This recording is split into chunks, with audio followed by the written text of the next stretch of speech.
Lowell Observatory's Discovery Channel telescope hides in the Coconino National Forest just outside of Happy Jack, Arizona. This is a 4.3 meter telescope. That's the diameter of the primary mirror, which you can see behind me here, about 14 feet in diameter. After 5 years of use, the 3-ton piece of glass that makes up the primary mirror is due for a new coat of aluminum, a routine procedure that needs to be completed about every 5 years to maintain the telescope's quality. The primary mirror has been installed in the telescope since the middle of 2011, and over time the coating, the aluminum coating on that mirror, degrades to the point that eventually it begins to interfere with the image quality from the telescope. The process we're doing now is the disassembly work required to remove that mirror from the telescope so that we can take it over to our auxiliary building, strip the old coating and recoat the mirror so that we get back to that new highly reflective coating that we had before. 3, 2, 1. After days of removing hundreds of zip ties, wires, and bolts, the M1 cell containing the mirror can be removed. Here we go. The M1 cell holds the primary mirror and directs the mirror when the telescope is in use. It is slowly lowered down through a hole in its enclosure in the telescope dome.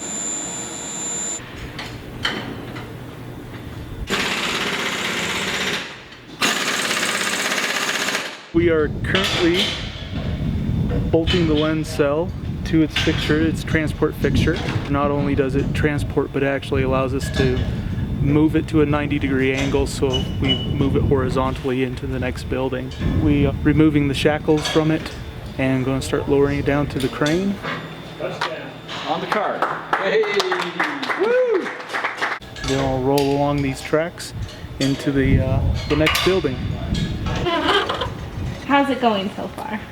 Pretty good. I think really the thing I was most nervous about was getting the cell with the mirror on it on the ground, which is what we did today. So I'll sleep better tonight. Tomorrow we're planning on actually pulling the primary mirror out of its cell and put the mirror back down onto the wash stand where we can start preparations to strip the aluminum coating and start our cleaning process. Clean room suits are required to keep any dust or stray particles from falling on the mirror at the last second. We're about to do one final rinse of the top surface of the mirror, and then it will go in the coating chamber and we'll get it coated later today. Swiffers are used to reach every inch of glass, and then the mirror is blown dry.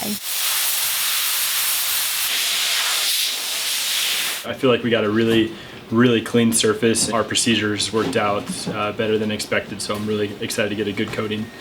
The prepared mirror is lifted up by crane and the wash stand replaced with the vacuum chamber floor, where the mirror will sit during re-aluminization. Then, the chamber floor, mirror and all, is wheeled back into place. How do you feel about having the mirror in there successfully?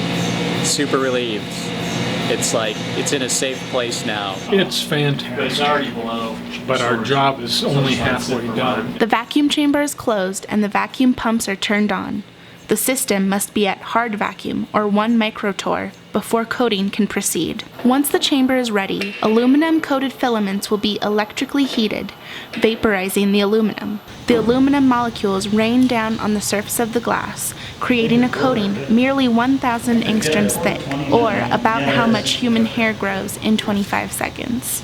8 hours later, the recoating is completed. 2 days later, after allowing the chamber to slowly vent to atmospheric pressure, the crew pulls out the finished project to inspect their work. We're about to pull the mirror out of the chamber for the first time right now and put it on the wash stand for inspection.